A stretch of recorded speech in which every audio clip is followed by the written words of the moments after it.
ان کی ملاقات ہو گئی ہے شہباز شریف صاحب سے، یعنی کہ وزیر اعظم شہباز شریف صاحب سے، اور مینڈیٹ چوری، الیکشن چوری، اس میں کوئی شک نہیں ہے، اور سب کے سب، اور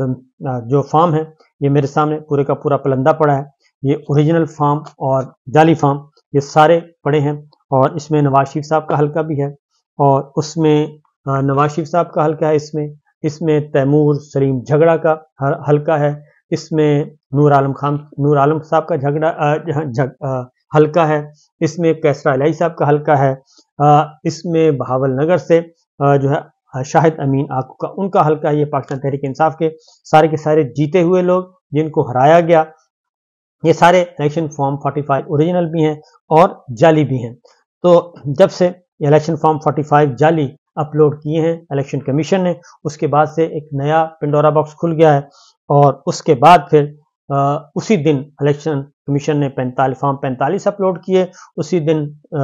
اجلاس ہوتا ہے کور کمانڈرز کانفرنس کا، اور وہ اپنے آپ کو الیکشن کے نتائج سے لا تعلقی کا اعلان کرتے ہیں، اور پھر اگلے دن آرمی چیف جاتے ہیں وزیر اعظم ہاؤس اور شہباز شریف صاحب کو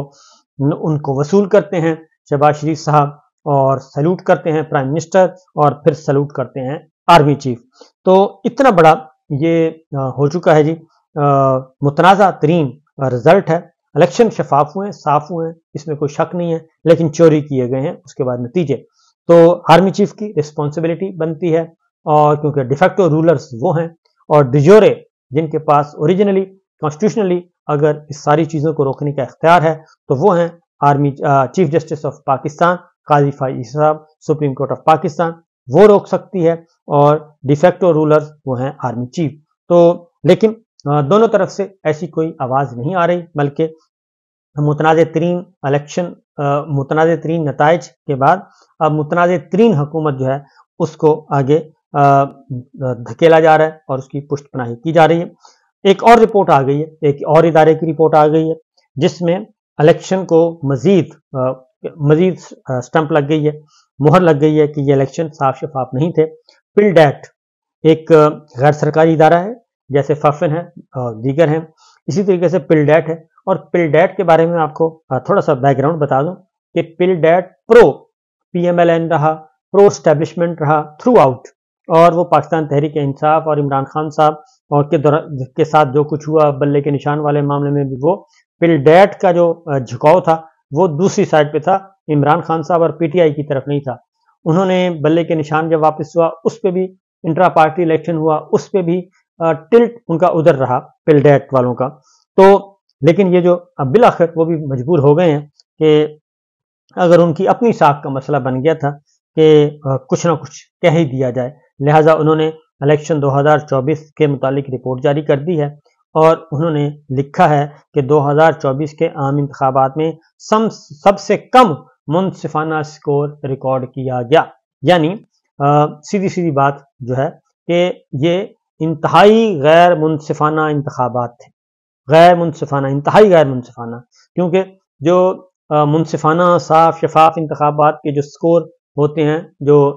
ریٹنگ نکالی جاتی ہے، وہ کہتے ہیں اس کا کم سے کم سکور نکلا ہے، تو سیدھا کہیں کہ کیونکہ میں نے بتایا نا جھکاؤ اس طرف ہے، تو یہ انہوں نے ایڈورس ورڈ یوز کرنے کے بجائے کہا سب سے کم منصفانہ سکور۔ تو سب سے کم منصفانہ سکور وہ ہوتا ہے جو سب سے زیادہ غیر شفاف اور انتہائی جانبدار اور جو ریگنگ والے الیکشن ہوں ان کو کہا جاتا ہے۔ تو لہٰذا جی یہ پل ڈیٹ کی رپورٹ آ گئی ہے۔ انتخابات کے شیڈول میں کافی تاخیر، سیاسی جبر اور نگراں حکومت کی غیر جانبداری کا فقدان دیکھا گیا۔ یہ انہوں نے کہا ہے جی کہ الیکشن سے پہلے خیبر پختونخوا اور بلوچستان میں امن و امان کی بگڑتی ہوئی صورتحال دیکھی گئی۔ پولنگ کے دن موبائل انٹرنیٹ سروسز کی معطلی کی گئیں۔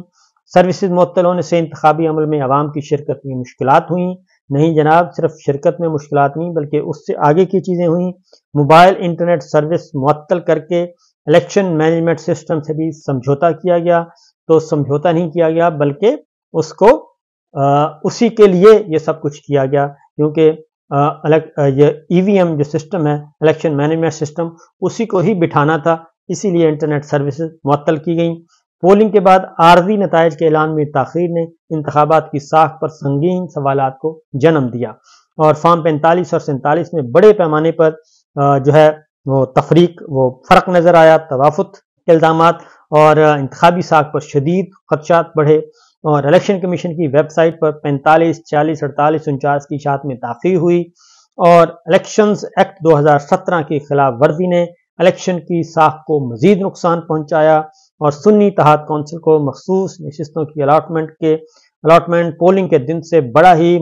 تنازع بنی رہی، اور سنی اتحاد کونسل کے سوا باقی تمام پارلیمانی جماعتوں کو مخصوص نشستیں الاٹ کی گئیں۔ تو یہ سچویشن آ رہی ہے، اور یہ ہے جناب پل ڈیٹ کی رپورٹ۔ میں نے بتایا ان کا جھکاؤ مکمل طور پہ دوسری سائڈ پہ تھا، اس کے باوجود انہیں بتانا پڑا کہ الیکشن منصفانہ، صاف، شفاف نہیں ہوئے۔ تو یہ ہے پل ڈیٹ کی رپورٹ۔ ادھر عمران خان صاحب